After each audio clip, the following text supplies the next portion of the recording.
All Omega Ruby and Alpha Sapphire Mega Evolutions officially announced today, Part 2. Hello and welcome back to the JC channel. I'm your host Jerry, and before we jump right into it, if you haven't already seen Part 1, click the annotation on the screen or the link in the description box below to see it. As usual, all information is correct upon the date the video was posted. Without further ado, starting off with Number 1. We've all seen it coming when footage of Team Aqua and Team Magma's keystones were shown in the trailer. You have probably guessed it by now, it's Mega Sharpedo. It gains yellow streaks of lines throughout its entire body, its teeth bear a more jagged appearance to its original form and gains extrusions along both sides of its long snout. As mentioned, Sharpedo is the signature Pokemon of Archie, the leader of Team Aqua. Mega Sharpedo remains to be a dual type of Water Dark and carries 5 notable weaknesses and 7 resistances as can be seen on screen, with an immunity to psychic attacks. It is confirmed that Sharpedo will be gaining an increase to all 6 of its stats. Its ability becomes Strong Jaw, which increases damage of all biting moves by 50%. This includes Crunch, Bite, and all elemental Fang moves. In competitive play, regular Sharpedo is able to switch into predicted Ghost and Psychic type attacks. It is heavily used as a high-speed sweeper. Sharpedo is played as either a physical or mixed special attacker, with a role primarily focused around picking off a weakened enemy team. Unlike other sweepers, Sharpedo can also combine its speed boost ability with Destiny Bond to secure an additional kill that would otherwise be impossible. With the introduction of its Mega form, Sharpedo can stay in its regular form to benefit from the speed boost before Mega evolving. Number 2.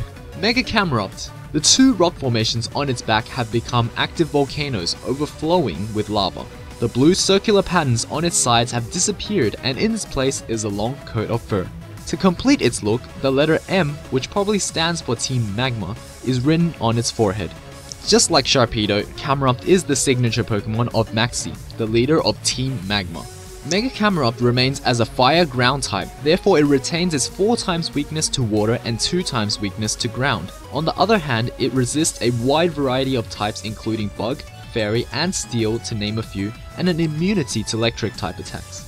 In its Mega form, it gains a stat boost to all 5 stats, but receives a slight drop to its base speed. Though, with a base speed of 40, lowering the stat won't really make much of a difference. Mega Camerupt gains the ability Sheer Force, which boosts the power of damaging moves that have a secondary effect by 30%, but at the same time it completely negates the said secondary effects. Because Camerupt has similar base attack and special attack stats along with the Sheer Force ability, it is competitively viable to run a mix of physically or specially offensive sets.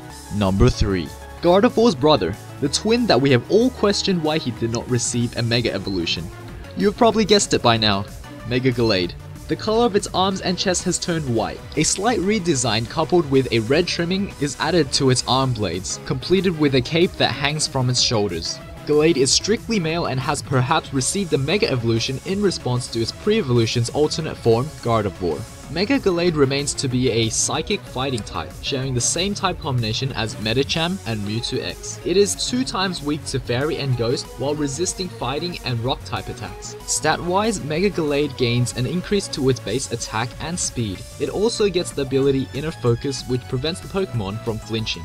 In the current competitive scene, Gallade is run as either a Scarfed Sweeper, who primarily spams close combat, or wears an Assault Vest to take full advantage of its extremely high base of 115 special defense.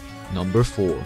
I debated on it, but we are doing this. Primal Kyogre. The red patterns that has once existed on its body has become glowing with bright yellow colors, the same yellow of which can be seen in its eyes. It also gets a slight redesign with its tail and the patterns on its body. In its primal form, Kyogre retains its water typing, being 2 times weak to grass and electric type attacks while resisting steel, fire, water, and ice.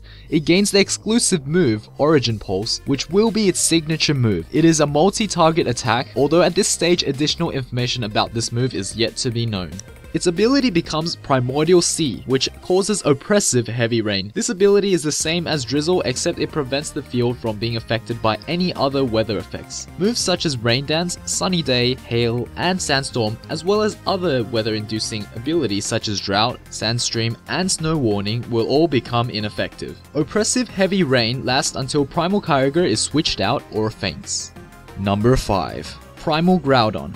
sporting a new yellowish-red molten trimming throughout its body, along with a nice, subtle redesign having molten lava radiating from within itself. The spikes protruding from its body changes black while its eyes glow red and yellow. Just like Kyogre, Primal Groudon gains the exclusive move, Precipice Blade, which will be its signature move. It is also a multi-target attack with no other information released on this move thus far. Primal Groudon gains an extra typing in its primal form, becoming a ground fire type, sharing the same weakness as Camerupt. It has a 4 times weakness to water and 2 times weakness to ground. But in reality, it is actually immune to water, making it only have 1 weakness. This we will get back to later. It is resistant to bug, poison, steel, fire, fairy, and an immunity to electric type attacks. Stat-wise, it gains a considerable boost to its attack stat. Just like its water counterpart, Primal Groudon gains an intensified version of its former ability, changing Drought into Desolate Land. This ability creates extremely harsh sunlight, which evaporates water type moves, rendering them useless and causes other weather changing moves and abilities to fail.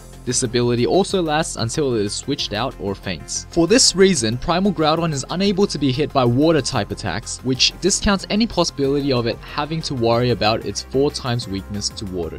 But the question is, what happens when Primal Groudon faces off against Primal Kyogre in a battle? Which weather ability would triumph over the other? Now, I do have an answer for this, though this isn't tested and is just my theory. I've actually been searching far and wide. Bad jokes aside, the short answer to the question is, the Pokemon that outspeeds gets priority over the other and is able to benefit from their weather ability. So hear me out here. The order of weather-inducing abilities that take effect onto the battlefield is prioritized by speed. In our example, the Charizard outspeeds the Tyranitar, therefore it gains priority and Mega Evolves first, allowing the Drought ability to take effect. Since Tyranitar is slower, it Mega Evolves second and therefore immediately replaces Drought with Sandstream.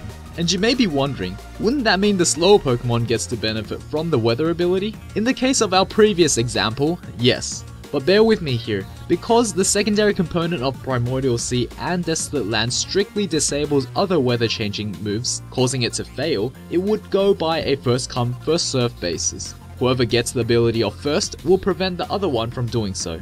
And because both Primal Kyogre and Groudon do not receive a boost in their speed stat when they undergo Primal Reversion, sitting at an equal base speed of 90, it boils down to either winning the speed tie or whoever has the optimal Nature, IV, and EVs in speed. If you have made it this far into my video, you must have enjoyed my content to some extent. As promised, to win the Flawless Shiny Sharpedo and Carvanha package in preparation for Omega Ruby and Alpha Sapphire, simply like, favorite, subscribe, and comment answering the question of the day. To what extent do you agree with my theory on the abilities Primordial Sea and Desolate Land? If you disagree, what might your theory be? Leave your answers below and the most interesting and detailed answer will be chosen in 1 week time to win the package. Also, check out part 1 of Omega Ruby and Alpha Sapphire Mega Evolutions video if you haven't already.